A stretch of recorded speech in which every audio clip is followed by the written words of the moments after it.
எல்லாருக்கும் வணக்கங்க. மே மாதம் உள்ள வெயில் கொளுத்தி தள்ளும். இந்த வருஷம் வெயில் பாதி மழை பாதின்னு சொல்லி நமக்கு மே மாதத்துடைய வெயிலோ அக்னி நட்சத்திரத்தோட வெயிலோ தெரியாமையே போயிருச்சு. ஒரு வழியாக வெயிலில் காய வச்சு அரைக்க வேண்டிய மசாலா பொருட்கள் எல்லாமே நான் அரைச்சிட்டேங்க.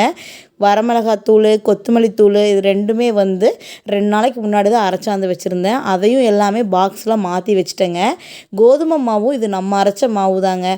கோதுமையை உரலில் குத்தி புடைச்சி இந்த கோதுமை மாவு ரெடி பண்ணேன். அதை ஷார்ட்ஸில் உங்களுக்கு கூட நான் ஷேர் பண்ணுறேன். இன்றைக்கி பூரியும் உருளைக்கிழங்கு குருமான் தான் வைக்கலான்னு சொல்லிட்டு ரெடி பண்ணிகிட்டு இருந்தேங்க. சைடில் பார்த்திங்கன்னா தயிரை வெண்ணெய் எடுக்கிற மிஷினில் போட்டு விட்டுட்டு அது பாட்டுக்கு அது வெண்ணெயை ஓடிக்கிட்டு இருக்கும்.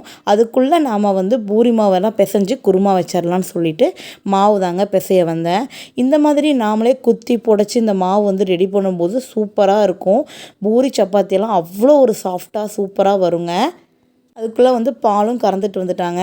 பால் கறந்துட்டு கீர்த்தி காஃபி போட்டுட்டு இருந்தா. நான் இந்த பக்கம் மாவு பிசைஞ்சிட்டு இருந்தேன். பாப்பா தம்பிக்கு ஸ்கூல் பார்த்திங்கன்னா மே 1 தான் லீவ் விட்டுருந்தாங்க. கிட்டத்தட்ட 30 நாள் ஆச்சுங்க. கண்ணை மூடி திறக்கிறக்குள்ளே 30 நாள் போன மாதிரி இருக்குது. இனி ஜூன் 9 ஸ்கூல்னு சொல்லிட்டு மெசேஜ் வந்திருக்கு. ஸோ இப்போவே ஊருக்கு போனால் தான் எல்லாமே ரெடி பண்ணிவிட்டு நம்ம ஸ்கூலுக்கு போகிறதுக்கு கரெக்டாக இருக்கும். ஸ்கூலுக்கு கொண்டு போகிறதுக்கு என்னென்ன திங்ஸ் இருக்குது, என்னென்ன வாங்கணும் அப்படின்னு சொல்லிட்டு எல்லாம் போய் பார்த்து எல்லாம் வாங்கி ரெடி பண்ணுறக்கே நமக்கு இந்த ஒரு வாரம் கரெக்டாக போயிருங்க. அதனால் நாளைக்கு ஊருக்கு போகலாம் அப்படிங்கிற மாதிரி இருக்கிறேன். இன்றைக்கி ஈவினிங்காக நம்ம தோப்புக்கு போயிட்டு அங்கே கொஞ்சம் காய்கறி எல்லாம் இருக்கிறதெல்லாம் பொரிச்சிட்டு தேங்காயெல்லாம் எடுத்துகிட்டு வந்துடலாம். அப்போ தான் நாளைக்கு ஊருக்கு போகிறதுக்கு கரெக்டாக இருக்கும்னு சொல்லிட்டு ஈவினிங் தோட்டத்துக்கு போகலான்ட்டு இருக்கேங்க. பூரிக்கு பார்த்திங்கன்னா உருளைக்கிழங்கு மசால் பார்த்திங்கன்னா நம்ம கொஞ்சமாக வைக்கிற மாதிரி இருந்ததுன்னா கடலை மாவோ எதுவும் கரைச்சி ஊற்ற வேண்டியதில்லை. இது நம்ம கொஞ்சம் அதிக அளவில் வைக்கிறோம் அப்படிங்கிற மாதிரி இருக்கும்போது கடலை மாவு கரைச்சி ஊற்றுனா கொஞ்சம் நிறையா குருமா கிடைக்குங்க.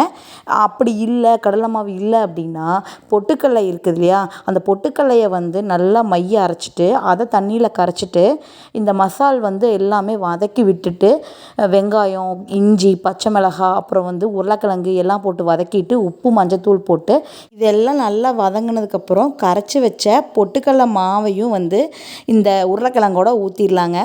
10 நிமிஷம் சிம்மில் வச்சு கொதிக்க வச்சா சூப்பரான குருமா ரெடிங்க. கொத்தமல்லி தழை தூவி இறக்கிட்டா பூரிக்கு அட்டகாசமான காம்பினேஷனாக இருக்குங்க.